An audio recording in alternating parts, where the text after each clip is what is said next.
Hello, everybody. Welcome to another episode of Prep with Miss Pam. We're preparing for our students for success. So today we want to talk about how when you're teaching kids to read, it's important not to introduce the short sound of E right away. The short A sound is usually introduced when you introduce them to 4 letters, maybe 3 consonants and 1 vowel. The A could be that vowel because A is the first letter of the alphabet and it keeps its sound when combined with a consonant. If I combine it with L is al, al. If I combine it with an F is af, af. If I combined it with a T is at, at. But look how tricky the vowel E is. The short E sound, we teach them is eh, and we smile to show them how the mouth is formed, which make it different from ah, because a lot of children who are English learners, they can't really decipher the ah and eh sound because they sound so similar. So think about how confusing it is when you combine the eh sound with the letter L. Or the letter F. Oh my goodness. What do we have? L, L. So one of the words that they may have to be able to sound out or spell just because you're trying to see if they know their sounds might be the nonsense word. Let me put a J in the front. Gel.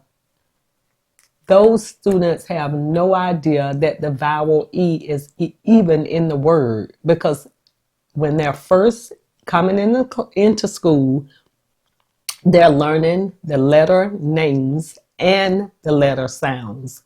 And with the letter, and to recognize their letters, that would be 52 altogether, because they have to learn not only the lowercase, they have to learn the capital, which many of them look different than its lowercase partner letter. So those children are responsible for learning 52 symbols, and to learn the sounds. So if you're teaching E early and you're trying to teach them how to spell a word such as gel, they are automatically going to go J-L and write J and L because they cannot hear a vowel.